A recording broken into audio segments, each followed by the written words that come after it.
Hello दोस्तों, welcome to against solution. कैसे हैं आप सभी? आई होप आप सभी अच्छे होंगे। दोस्तों, लास्ट की वीडियो में हमने देखा था, यहाँ पे हमने एक प्रोग्राम बनाया था अपने विजुअल स्टूडियो कोड में और उसके अंदर हमने अपना एक प्रोग्राम देखा था एडिशन का। यहाँ पे हमने इंटीजर से इंटीजर एडिशन किया था, फ्लोटिंग से फ्लोट एडिशन किया था और करेक्टर से करेक्टर एडिशन किया था। दोस्तों, इस वीडियो को देखकर आपके मन में एक क्वेश्चन तो जरूर आया होगा कि इंट क्या है, यहाँ पे इंट क्या है, फ्लोट क्या है और ये क्या चीज होती है। ठीक है, आज की वीडियो को हम आगे बढ़ाते हुए यही देखेंगे कि यहाँ पे इंटीजर क्या है, फ्लोट क्या है और करेक्टर क्या है। इट मींस इनको हम डेटा टाइप बोलते हैं और आज की वीडियो में हम देखेंगे डेटा टाइप क्या है। बिना टाइम वेस्ट करते हुए हम स्टार्ट करते हैं। Let start.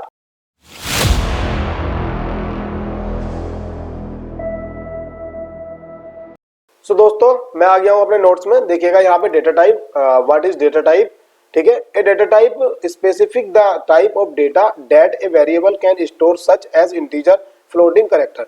तो मैं बता दूं गाइस आपको डेटा टाइप क्या है। जब हम कोई मेमोरी ब्लॉक बनाते हैं, जब हम कोई मेमोरी ब्लॉक इनिशियलाइज कराते हैं, तो वहां पे हमारे उस मेमोरी ब्लॉक का एक क्राइटेरिया होता है कि यहाँ पे हमको यही वैल्यू स्टोर करनी है। इट मींस देखिएगा यहाँ पे, जैसे कि हमने यहाँ मेमोरी ब्लॉक बनाए हैं, एक इंटीजर ए करके हमने मेमोरी ब्लॉक बनाया, तो यहाँ पे हमको एक रैम में मेमोरी मिली और उसका हमें एक क्राइटेरिया मिल गया है कि यहाँ पे हमारी जो वैल्यू स्टोर होगी, इसके अंदर जो हमारी वैल्यू स्टोर होगी वो 19 स्टोर होगी।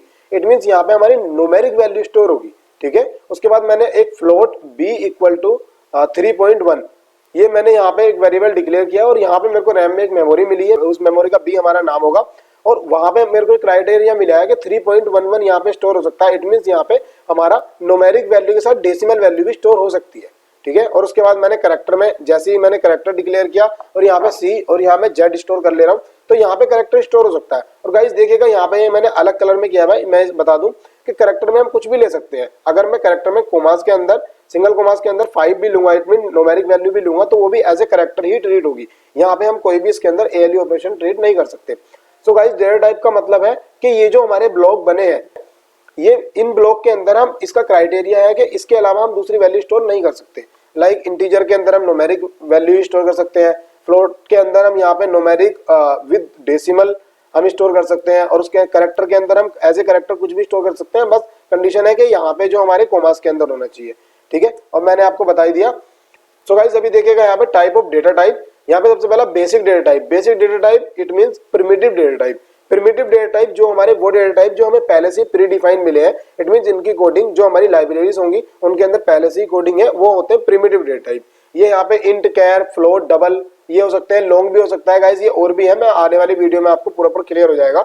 तो इसका मतलब है कि ये हमको पहले से ही मिले हैं, ये हमें डिक्लेयर नहीं करने पड़ते।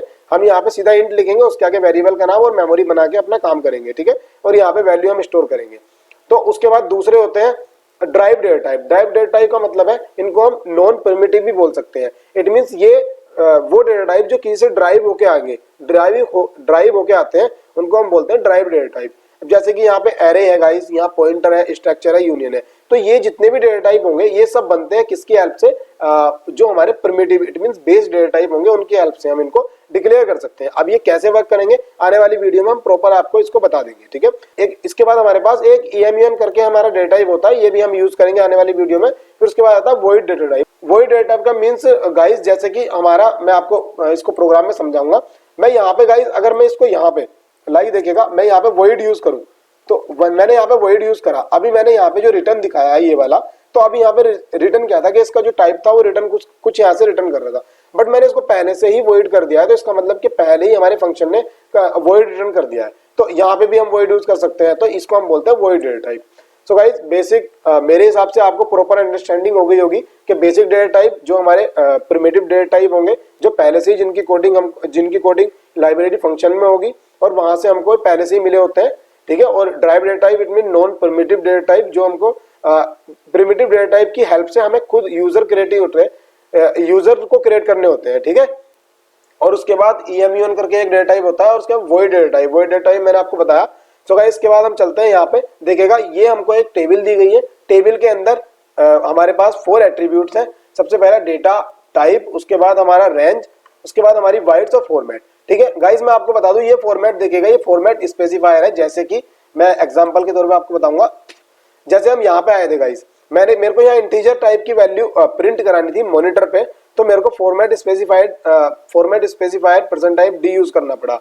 अब गाइस ये कहाँ यूज करना पड़ता है? जहां पे हमको अपना कोई वेरिएबल या हमें कोई भी वैल्यू हमें प्रिंटिंग करानी होगी स्टैंडर्ड डिवाइस मॉनिटर पे, तब हमको फॉर्मेट स्पेसिफायर यूज करना होता है, ठीक है। या हमें हमारे को कोई भी वैल्यू अगर हमें लेनी होगी स्टैंडर्ड डिवाइस कीबोर्ड से हमें कोई भी इनपुट लेना होगा तो वहां भी हमें फॉर्मेट स्पेसिफायर यूज करना पड़ेगा। वो कैसे करेंगे वो आने वाली वीडियोस में हम आपको बता देंगे, ठीक है। और यहाँ पे मैंने देखिएगा प्रेजेंट टाइप एफ यूज किया है, यहाँ पे ये फ्लोट नंबर है उसके लिए, और उसके बाद गाइस हमने यहाँ पे यूज किया है प्रेजेंट टाइप सी, ये कैरेक्टर के लिए। ये होगा फॉर्मेट स्पेसिफायर होता है, ठीक है गाइस। उसके बाद हम यहाँ चलेंगे, देखिएगा यहाँ पे कितनी मेमोरी लेंगे गाइस, बता दूं मैं मेमोरी कैसे।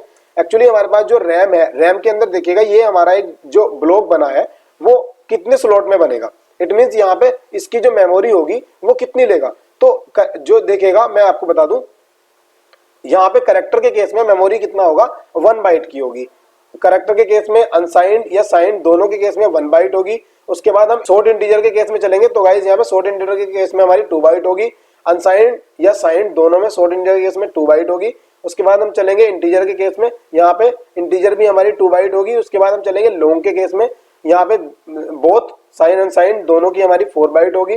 फिर हम चलेंगे फ्लोट के केस में, फ्लोट के केस में ये हमारी 4 बाइट होगी। डबल के केस में हमारी 8 बाइट होगी, और लॉन्ग डबल के केस में हमारी 10 बाइट होगी, ठीक है गाइस। अब ये देखिएगा साइंड अनसाइंड मैंने आपको बताया, ये साइंड है ये अनसाइंड है। साइंड का मतलब गाइस हमारी मेमोरी जब हम चाहते हैं कि हमारी वैल्यू माइनस में और प्लस में कहीं भी हमारी वैल्यू हो सकती है।